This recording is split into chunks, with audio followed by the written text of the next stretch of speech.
जय श्री राम मित्रों, भगवान विष्णु ने जो प्रवचन अपने वाहन पंक्षी राज गरुड़ को दिए हैं उसे ही गरुड़ पुराण के नाम से जाना जाता है। आज मैं आप सबको बताऊंगा कि गरुड़ पुराण में मरने के बाद की दुनिया कैसी बताई गई है, और साथ ही मैं यह भी बताऊंगा कि मृत्यु के बाद कहाँ जाती है आत्मा और कैसे निकलते हैं प्राण। इस वीडियो में मैं पूरा डिटेल में समझाऊंगा जो गरुड़ पुराण में बताया गया है। मित्रों, अगर आप इस चैनल पर नए हैं और अभी तक आप इस चैनल को सब्सक्राइब नहीं किए हैं तो प्लीज चैनल को सब्सक्राइब करके एक बेल आइकन को दबा देना, क्योंकि इस तरह की जानकारी और हिंदू सनातन धर्म से जुड़ी व्रत त्योहार, पूजा पाठ और वेद पुराण में वर्णित सिद्ध चमत्कारी मंत्रों के वीडियो और मानव जीवन से जुड़ी नई जानकारियां मैं रेगुलर बेस पर लेकर आता रहता हूं, जिसका नोटिफिकेशन आपको सबसे पहले मिले और आप इसका लाभ प्राप्त कर सकें। आइए जानते हैं कि गरुड़ पुराण में मृत्यु के बाद की दुनिया के बारे में क्या कहा गया है। मित्रों, गरुड़ पुराण को मृत्यु के बाद मोक्ष प्रदान करने वाला माना जाता है। इसके प्रथम भाग में भगवान विष्णु की आराधना के तरीके के बारे में बताया गया है, तो दूसरे भाग में मृत्यु के बाद आत्मा की कैसी गति होगी इस बात का वर्णन मिलता है। भगवान विष्णु ने जो प्रवचन अपने वाहन पंक्षी राज गरुड़ को दिए हैं उसे ही गरुड़ पुराण के नाम से जाना जाता है। आप इस वीडियो में जानेंगे कि गरुड़ पुराण में मरने की बाद की दुनिया कैसी बताई गई है। मित्रों, जीवन का सबसे बड़ा सत्य है मृत्यु, जिसे कोई टाल नहीं सकता। जो मृत्यु लोक में आया है उसे एक दिन अपने शरीर को छोड़कर जाना ही है। शरीर में मौजूद ऊर्जा, जिसे आत्मा कहते हैं, वह समाप्त नहीं होती, बस रूपांतरित होती रहती है। यह ऊर्जा जब शरीर से निकलती है तो यह कुहासे के समान होती है, जिसकी छवि उसी प्रकार होती है जिस शरीर से यह निकलती है। मृत्यु के कुछ समय तक आत्मा को अजब गजब अनुभवों से गुजरना होता है, जो आत्मा के लिए भी दुखद और कष्टकारी होती है। आत्मा शरीर से निकलकर कुछ देर तक अचेत अवस्था में रहती है। आत्मा को इस प्रकार का अनुभव होता है जैसे कठिन परिश्रम से थका हुआ मनुष्य गहरी निद्रा में होता है, लेकिन कुछ पल में यह अचेत से सचेत हो जाती है और उठ खड़ी हो जाती है। जब व्यक्ति के शरीर से आत्मा निकलती है उसे कुछ समय तक पता नहीं होता कि वह शरीर से अलग है। वह उसी प्रकार व्यवहार करती है जैसे शरीर में रहते हुए उसका व्यवहार होता है। शरीर से निकलकर खड़ी आत्मा अपने सगी संबंधियों को पुकारती है, लेकिन उसकी आवाज कोई नहीं सुन पाता। इससे आत्मा को बेचैनी और छटपटाहट होने लगती है। आत्मा परेशान होकर सभी लोगों से कुछ कहना चाहती है, पर उसकी आवाज बस उस तक ही गूंज कर रह जाती है, क्योंकि वह भौतिक नहीं अभौतिक ध्वनि होती है और मनुष्य केवल भौतिक चीजों को ही महसूस कर सकता है।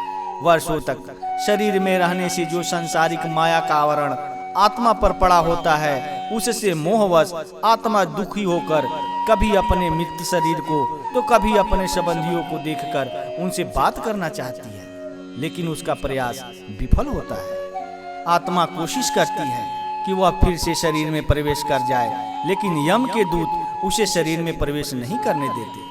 धीरे धीरे व्यक्ति की आत्मा यह स्वीकार करने लगती है कि अब जाने का वक्त हो गया है।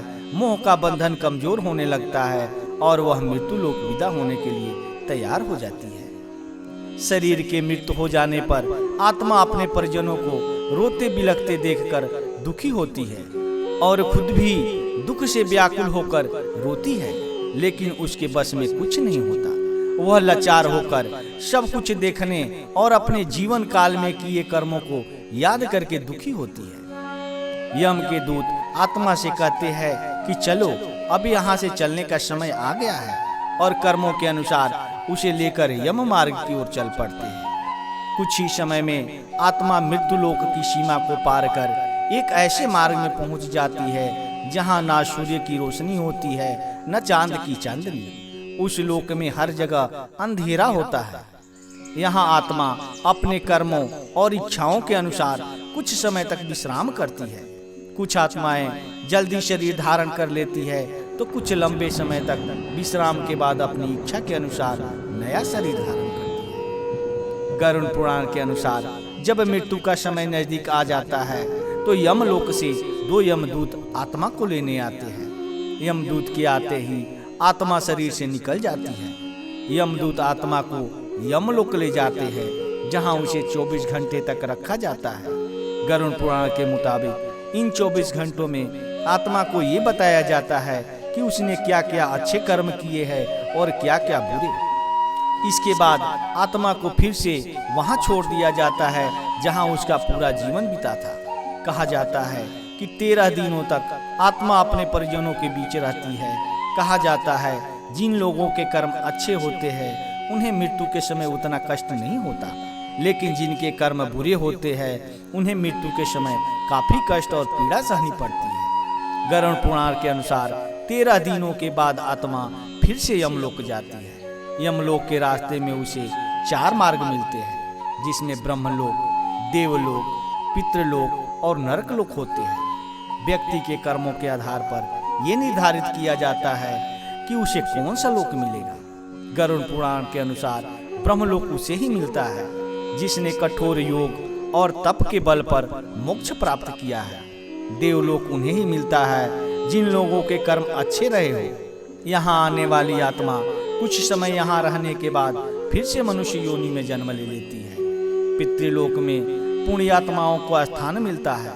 कहते हैं मृत आत्माएं यहाँ अपने पितरों से मिलती है और उनके साथ समय बिताने के बाद फिर से मनुष्य योनि में जन्म ले लेती है। नरक लोक में वो आत्माएं आती है जो अपने जीवन काल में पाप कर्मों में लिप्त रही हो। इन आत्माओं को कुछ समय यहाँ गुजारने के बाद उनके कर्मों के अनुसार अन्य योनि में जन्म मिलता है। मित्रों, यह जानकारी आपको कैसी लगी?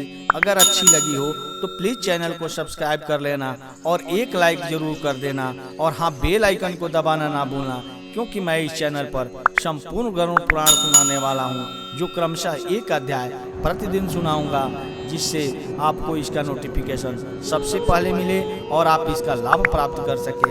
और मित्रों, मैं इस चैनल पर श्रीमद् भागवत गीता का संपूर्ण अध्याय इस चैनल पर वीडियो अपलोड कर रखा हूँ। आप उसे देखें और उसका लाभ प्राप्त करें। तब तक के लिए इतना ही। धन्यवाद।